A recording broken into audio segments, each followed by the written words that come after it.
Hello, Aaron here from the Confident Carnivore channel, and I'm going to cut up a whole boneless ribeye roast into some steaks. I'm going to show you how I do that and what knife I use. This is the Dalstrong Gladiator series 14-inch butcher breaking knife. I'll open it up here for you. It comes in this beautiful box. You get your really nice blade, and it's like pulling out a sword. Look at the size of that. Pretty wampin knife. So that's what I'm going to use to cut up the steak.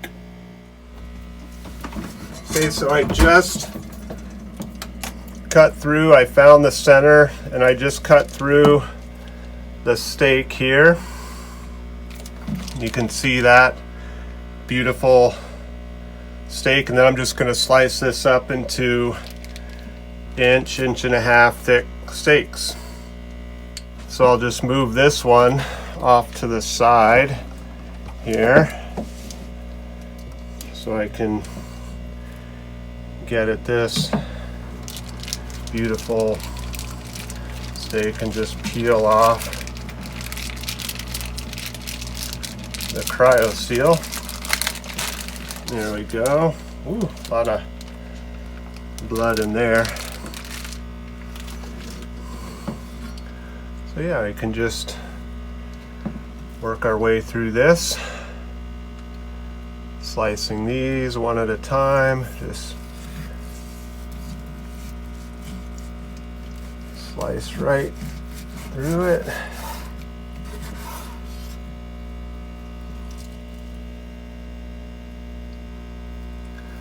Another one, a little bit thicker on this one. It's okay. It's fun to have them kind of different thicknesses.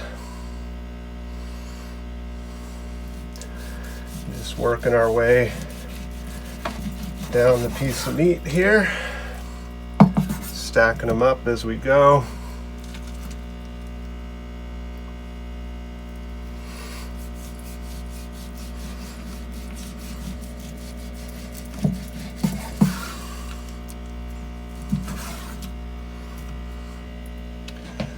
Real nice. This, I can tell this meat is just super nice cut.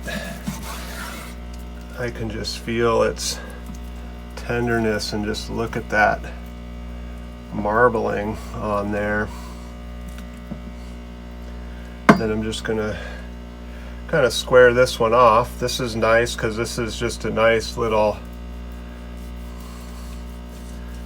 treat here at the end. You can use it kind of as a little holdover, little pick-me-up for breakfast. You can just use this little thin piece. It's kind of fun. So on this one half, I got 1, 2, 3, 4, 5, 6 steaks, pretty thick steaks. I mean, you can see the size of this thing. I mean, that's, you don't have to cut them that thick, but sometimes I like them thick. I like the way they cook. Super juicy. So I'm going to go ahead and normally we'll vacuum seal some of these, but I'm just going to stick some of them in Ziploc bags to freeze and put in the freezer. So what I'm doing now is I'm just cutting some of the extra fat off here. You can cook it with it on if you want to, but we like to cut some of the larger hunks out of this little triangular nose up here, and then, you know, hold on to these and then use the air fryer to cook them up, and then it just fits a little bit better like this when the steak's kind of trimmed like that in the Ziploc. But we can use this, some of this, like this one has a lot more meat to it, but I'll just take off some of the fat chunks off of there, this little corner here, and you know, I can keep this with my little piece that I cut off the end, my end piece over here, and that makes for some nice little snacks. So I'll just do that to all these pieces here. This knife just has such a beautiful, you know, you could use a boning knife to probably be better than this unwieldy big knife. But you know, I like to live dangerously, I guess, and kind of just get right in here and get out some of these big old hunks of fat, and we're saving those. This is kind of a nice piece here.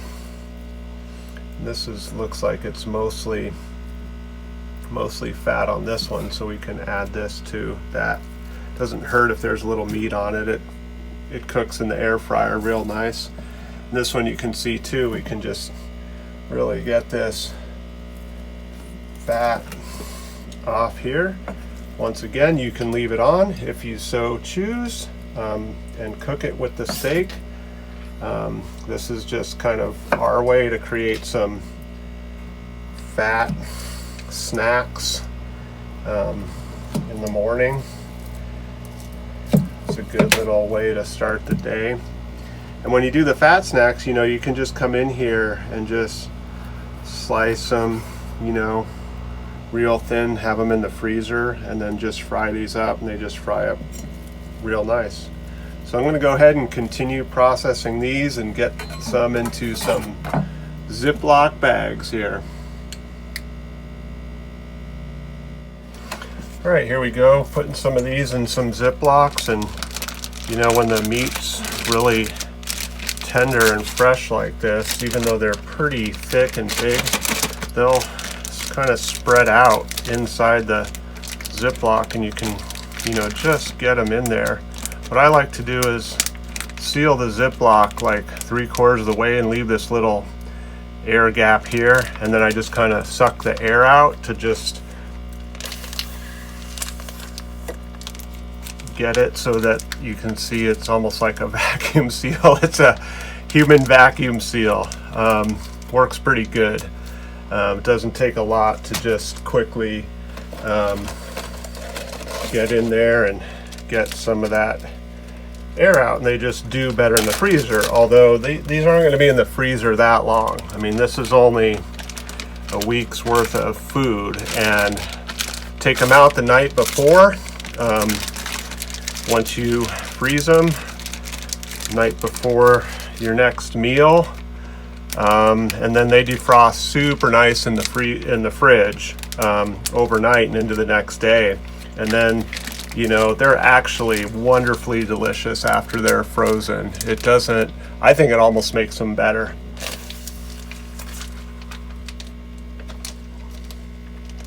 So there we go, another one. So here's 3 of them. Just going to throw those in the freezer and get excited about finishing these off and making a steak later. So I forgot to mention at the beginning, yeah, so this is, as I said, this is the whole boneless ribeye, and it's prime.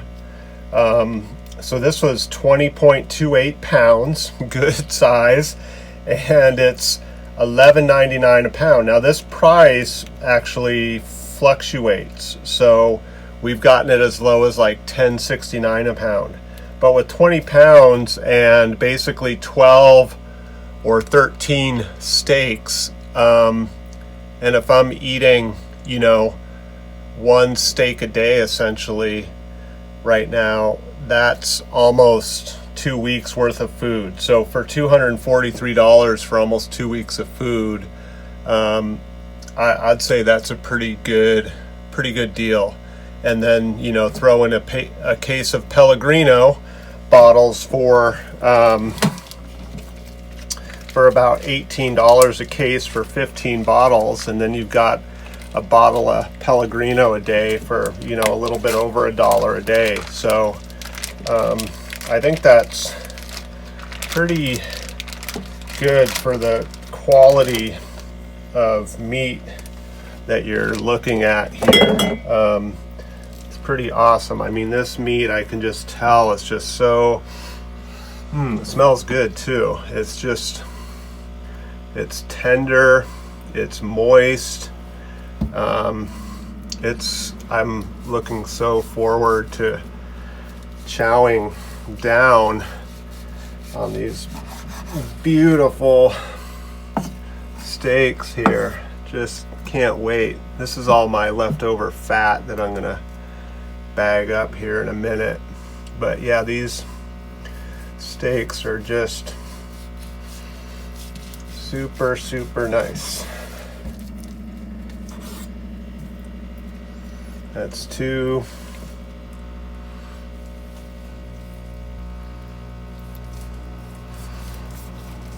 Here's number 3.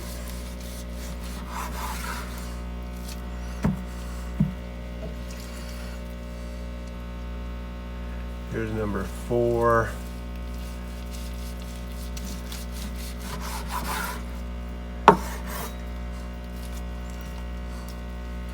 And then 5 and 6 here.